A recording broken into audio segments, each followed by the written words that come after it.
Good evening friend, welcome back to the channel, welcome back to অমৃতাস daily রোজ। আজকে হলো 16 তারিখ, 16 আগস্ট। আর তবে একদিন মাঝখানে, একদিন না দুদিন গ্যাপ গেছে। তোমাদেরকে একদিন বলেছিলাম ভিডিও আপলোড করতে পারিনি নেটের জন্য। গতকালকে আমি ভিডিও বানাইনি কারণ আমার শরীর একদমই ভালো না। আমার এখনো শরীরটা তেমন ভালো না, তাও একটা অভ্যস্ত হয়ে গেছে রেগুলার ভিডিও করা, না করেও পারছি না। বিকালবেলা দিশাকে আমি ডেকে নিচ্ছি, বললাম ক্যামেরা ধর, আমি ভিডিও করি। আমার মানে কেমন অবস্থা হয়ে গেছে, না করে আজকে করিনি, সারাদিন ভালো লাগছে না। তবে গতকালকে থেকে আমার শরীর একদমই ভালো না, গ্যাসের জন্য, মোস্ট প্রবলি গ্যাসের জন্য একটু বমি টমি হয়েছে। সম্পূর্ণ কাজ মেয়েকে দেখাশোনা মাই করছে, না হলে আমি একা পারতামই না। তবে আজকের ভিডিওটা একটু ইনফরমেশন দেওয়ার জন্য আমি ভিডিওটা করলাম। আমার দার্জিলিং বা শিলিগুড়ি ভিডিওতে অনেক কমেন্ট আসছে কি কত টাকা হোটেল নিয়েছে বা কত খরচ পড়লো, কত টাকা কোন হোটেলের খাবার দাবার, কত টাকা ফেয়ার ঘোরার। তো ভাবলাম অনেক কমেন্ট আসছে, তো তার জন্য ভাবলাম একটা ভিডিওই বানিয়ে নিই, তোমাদেরও সুবিধা হবে শুনতে। যারা যারা এখন যাচ্ছে, আমি তো রেগুলার ভিডিও করি, আমি ডে টু ডে ভিডিও করি। আমি আজকে 16 তারিখ, তো সেই অনুযায়ী আমি বলে দেবো কিরকম কি ভাড়া কি, ভাবলাম একটু তোমাদের সাথে শেয়ার করি। তবে আমরা শিলিগুড়ি গিয়েছিলাম 9 তারিখে সকালবেলা শিলিগুড়ি পৌঁছেছি। আমরা ডাইরেক্ট দার্জিলিং যাইনি, কারণ আমার একটা ছোট মেয়ে আছে জানোই তোমরা, তার জন্য আমরা একটু রেস্ট করেই গেলাম। তবে দুদিন শিলিগুড়ি ঘুরে একটু ফুড এক্সপ্লোর করে তারপরে আমরা দার্জিলিং। এবার দার্জিলিং মোড় থেকে দার্জিলিং যাওয়া যায়। শিলিগুড়ি দার্জিলিং মোড় থেকে ডাইরেক্ট দার্জিলিং গোয়েনকা পর্যন্ত স্টপেজ দেয়, 250 টাকা করে ভাড়া নেয়। আর সবকিছুর প্রাইস কিন্তু সিজন হিসাবে হয়। আমরা এখন গিয়েছি আগস্ট মাসে, তো এটা পিক সিজন না, কারণ একটু বর্ষাকাল চলছে, তার জন্য সবকিছুরই একটু রেট কম চলছে। এবার এপ্রিল মে জুন 3 মাস থাকে পুরো পিক সিজন। তখন যদি তোমরা যেতে চাও তখন সবকিছুর ভাড়া ডাবল হবে। যেমন আমরা দার্জিলিংয়ে যেখানে ছিলাম সেটা হলো প্রধান রেসিডেন্সি, একদম গোয়েনকাতে স্টপ করে গাড়ি, সবার গাড়ি গোয়েনকাতে গিয়ে স্টপেজ দেয়। এবার গোয়েনকা থেকে মেল রোড বা সবকিছু 5 থেকে 7 মিনিট, বেশির চেয়ে বেশি পায়ে হেঁটে। আর একদম মেল রোডের সামনেই আমরা হোটেল নিয়েছিলাম, প্রধান রেসিডেন্সি। আমাদের হোটেল ছিল ডাবল বেড বলতে এখানে 3 জন, আমি মা, আমার শাশুড়ি, আমি শাশুড়ি মা, আমার বর, আমার মেয়ে, পুরো আরামসে আমাদের হয়ে গেছে। কারণ ডাবল না, অনেক কিং সাইজের বিছানা ছিল, কোনো অসুবিধা হয়নি। তো মার জন্য আমরা এক্সট্রা রুম নেইনি, কারণ একা মা, তার জন্য। আর ওখানে কিন্তু 3 বেড নেই, যেখানে হোটেল প্রধান রেসিডেন্সি যেটা আমি বলছি, ওখানে 4 বেড আছে। তার জন্য আমরা 4 বেড নেইনি, ডাইরেক্ট ডাবল বেডই নিয়েছি। আমাদের ভাড়া ছিল 1200 টাকা। 3rd ফ্লোরে ছিলাম, পুরো কাঞ্চনজঙ্ঘা ভিউ, কিন্তু কাঞ্চনজঙ্ঘা ভিউটা দেখা গেল না, কারণ পুরো বৃষ্টি ছিল। তার জন্য আমরা টাইগার হিলসও দেখতে পারিনি, কারণ বৃষ্টি ছিল, বর্ষাকাল। কিন্তু বৃষ্টি পড়লেও একটা সেখানে দার্জিলিং এর আনন্দ তো বলে লাভই নেই। তেমন বৃষ্টি না, হালকা হালকা বৃষ্টি, ছাতি ছাড়া যেতে পারবোই না। ওখানে মানুষরা বলেছে 12 মাসই বৃষ্টি পড়ে, তবে যেটা পিক সিজন থাকে, হ্যাঁ ঘোড়াকে পড়িয়ে দাও, পিক সিজন থাকে তখন কিন্তু সবকিছুর হোটেলও পাওয়া যায় না। ওরা বলেছে যেটা আমরা 1200 টাকা ছিলাম প্রধান রেসিডেন্সিতে, ওটা 3000 টাকা ভাড়া, আমাদেরকে কার্ডও দিয়েছে 3000 পিক সিজন। সো যারা ভাবো যে এই বাজেটে কমের মধ্যে যেতে চাও, তো এখন একদম ভালো সময় চলছে, কারণ পুরো হাফ খরচ হবে। সত্যি কথা বলতে গেলে আমরা কিন্তু জানতাম না এসব ব্যাপারে, ওখানে গেলাম, হট করে আমাদের প্ল্যান হয়েছে, গিয়ে এসব ব্যাপারে জানতে পারলাম যে যখন পিক সিজন হয় সব বেশি হয় ভাড়া। বা এমনিতেই আমরা যখন গিয়েছি রাস্তায় হাঁটা যায় না, তো পিক সিজনে আরও হাঁটা যাবে না, হোটেল পাওয়া যাবে না, ভাত খাওয়ার হোটেল পাওয়া যাবে না, সেটাই একটু প্রবলেম হয়। বাট ওটা একটা আলাদা মজা, টাইগার হিলস দেখা যায় সেসবে। নেক্সট হলো পয়েন্ট, যেটা ভাত খাবার। যেখানে আমরা ছিলাম ওখান থেকে 3 মিনিটের ডিস্টেন্স হবে, বেশির চেয়ে বেশি। আর খাবারের কথা আমি কিছু বলতে চাই তোমাদেরকে, কি ওখানে সবচেয়ে ফেমাস রেস্টুরেন্ট হলো মহাকাল রেস্টুরেন্ট, যেটা বাঙালি রেস্টুরেন্ট। এখানে আমরা 2-3 বার খেয়েছি। তবে দার্জিলিংয়ের খাবার খরচ অনেক, 2-3 দিনের জন্য বের করা যায়, কিন্তু বেশি, নো ডাউট বেশি। তোমরা যদি 1 হাতাও ভাত এক্সট্রা নাও, ওটারও চার্জ করে, তার জন্য আমাদের জন্য তো বেশি। কারণ আমাদের আসামে ওরকম সিস্টেম নেই, যেইভাবে তোমরা কোথায় ভাত খেতে চাও তো এক্সট্রা তুমি ডাল ভাত সবকিছু নিতে পারো। কিন্তু দার্জিলিং শিলিগুড়িতে দেখলাম সব কিছুর এক হাতা ভাতেরও এক্সট্রা 10 টাকা 12 টাকা কিছু চার্জ। তো যাই হোক, সব জায়গার আলাদা আলাদা চার্জেস। আর ওখানে মহাকালে তোমরা বাঙালি ভাত পেয়ে যাবে, সব কিছু পেয়ে যাবে। আর বাকি হোটেলে পাওয়া যায়, হোটেলেও একটু দাম একটু বেশি পড়বে। আর আরেকটা জিনিস হলো, পরের দিন যেটা সাইট সিন করার জন্য যে কোনো জায়গায় বেশিতে বেশি 1500 টাকাই নেবে, 1500 টাকার বেশি হবে না। হ্যাঁ, তোমরা যদি আরো পয়েন্ট বাড়াও তবে 2000 থেকে 2500 হতে পারে। বাট আমরা 6টা থেকে 7টা পয়েন্ট দেখেছি, টোটাল আমাদের 1500 টাকাই নিয়েছে। সারাদিন ঘুরিয়েছে, খুব ভালো, মানুষের ব্যবহার ভীষণ ভালো, খুব ভালো লেগেছে। আর টয় ট্রেন চড়ার আমরা সময় পাইনি, কিন্তু টয় ট্রেনে ভাড়াটা আমি তোমাদেরকে বলে দিচ্ছি। টয় ট্রেন 1 ঘন্টা 45 মিনিটের জন্য ঘোরায়, 1000 টাকা করে ভাড়া নেয়। আর শিলিগুড়ির থেকেও দার্জিলিং টয় ট্রেন পাওয়া যায়, সেটার একটু 1500 না 1600 করে কিছু ভাড়া হবে এখন, তবে সেটা বন্ধ হয়েছে, সেটার কাজ চলছে।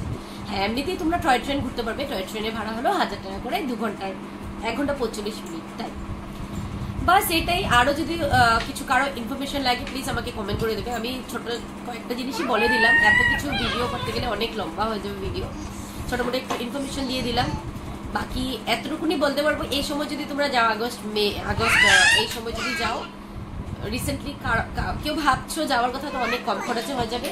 বাট পিক সিজনে গেলে সবকিছু ডাবল হোটেলের ভাড়া হবে, কারণ তখন গাড়ি খুঁজতেও একটু প্রবলেম, কারণ অনেক রাশ হয়ে যায় তখন। বাকি আদারওয়াইজ দার্জিলিং ইজ অসম, খুব সুন্দর জায়গা, খুব আনন্দ করেছি।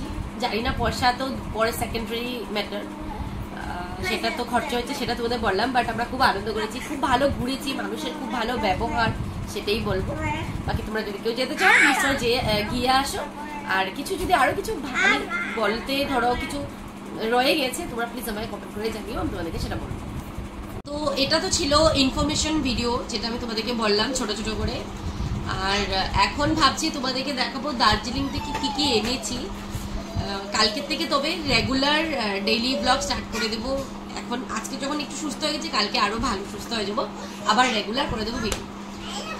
আজকে তোমাদেরকে দেখাবো আমি দার্জিলিং থেকে কি কি এনেছি, আর যদি মনে থাকে কোন জিনিসের কত দাম সেটা তোমাদেরকে আমি বলে দেবো। তো চলো এবার খুলে দেখাই কি কি আছে।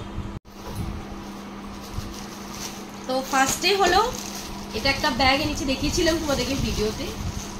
এটা এনেছি আমার ননদের জন্য এনেছি। আমার ব্যাগটা এরকমই, কিন্তু ছোট সাইজ। আমার ব্যাগটাও তোমাদেরকে দেখিয়েছি, তোমরা যদি আমার ভিডিও দেখে থাকো। আমার জন্য ব্যাগ এনেছি, এটা এনেছি রক্ষাবন্ধনের জন্য আমার ননদের জন্য। আর আমার দিদি তবে বড় ব্যাগ এরকম বেশি ভালোবাসে না, ছোট ব্যাগ ভালোবাসে। ওর জন্য এনেছি ছোট্ট একটা কিউট সাইড ব্যাগ। এটা আমার দিদি ভাই, এটা আমার ননদের জন্য। তো দুটো চাদর এনেছি, এটা হলো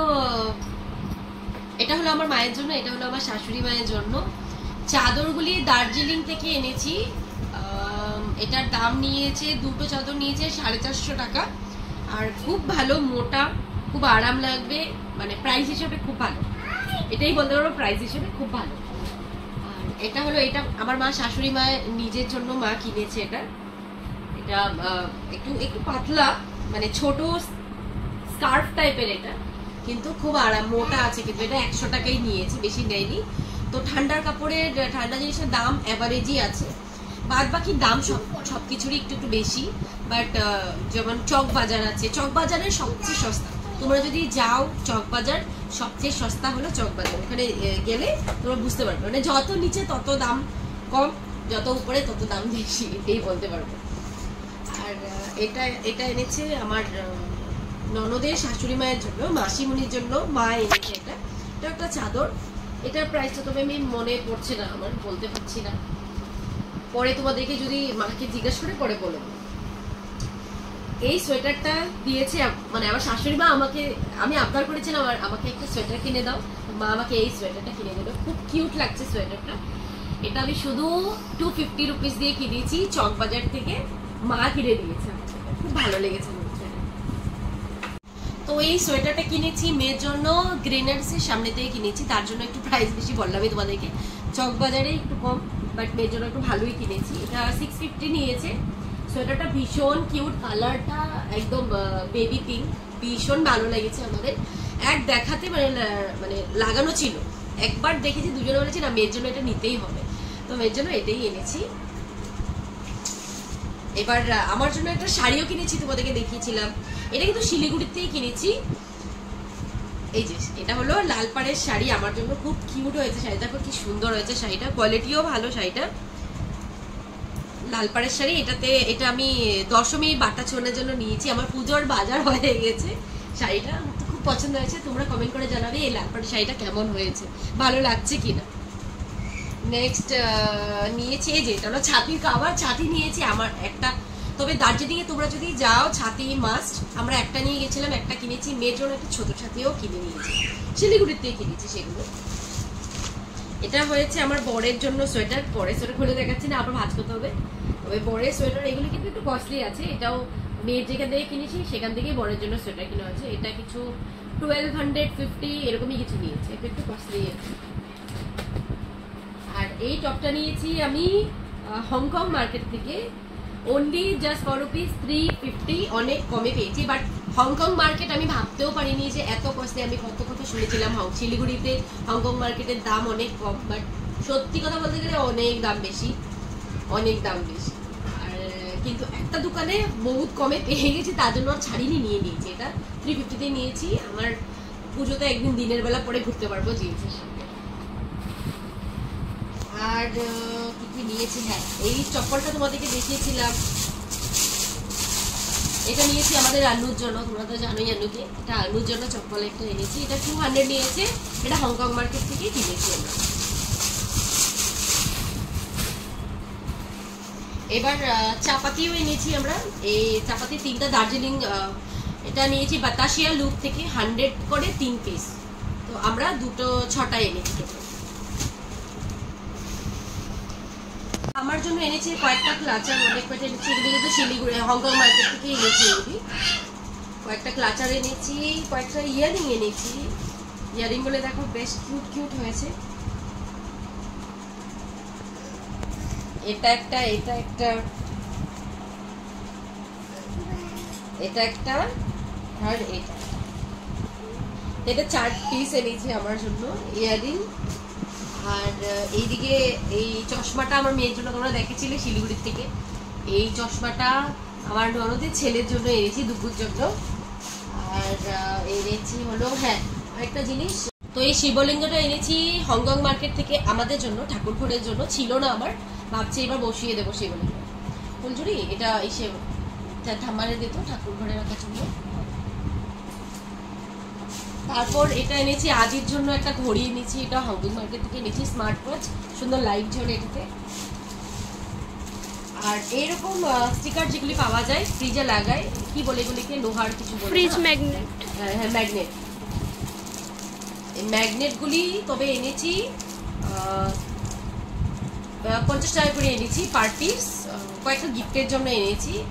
তো সুন্দর দার্জিলিং লেখা, সিকিম লেখা এখানে আছে, সেম জিনিস আমি খুলে দেখাচ্ছি না, এই জিনিসগুলি এখানে আছে। অনেকগুলি এনেছি গিফটের জন্য, কিছু অফিসের কলিগের জন্য বা ফ্রেন্ডসদের জন্য, বাস সেগুলি আনা হয়েছে।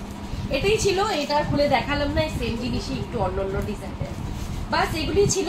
টুকটাক বাজার করেছি, তারপর ছাতি, ব্যাগ আমার জন্য, ও বড় একটা জুতাও কিনেছি হংকং মার্কেট থেকে, আমি বাইরে রেখেছি, এটা দেখাতে পারছি না তোমাদেরকে, ভিডিওতেও আমি দেখিয়েছি। আর তোমরা কেউ ভিডিও দার্জিলিং এ না দেখে থাকো, প্লিজ গিয়ে একবার দেখো। ভালো করে ভিডিও করার চেষ্টা করেছি, অনেক ভালোবাসাও পেয়েছি, অনেক কমেন্ট এসছে আমার ভিডিওতে। তো বাস আজকের এইটুকুই ভিডিও ছিল, এবার সব ক্লিক করি। তো চলো আজকে ভিডিওটা আমি এখানে এন্ড করে দিচ্ছি। আশা করি আমার ভিডিও দেখে তোমাদের খুব ভালো লেগেছে। আর যদি কিছু জানতে চাও প্লিজ আমাকে কমেন্ট বক্সে জানিও, আমি আরো ব্রিফ করে কিছু বানাবো, তোমাদেরকে জানানোর চেষ্টা করবো। তো তাদের কাছে নতুন একটা ভিডিও, নতুন একটা ব্লগে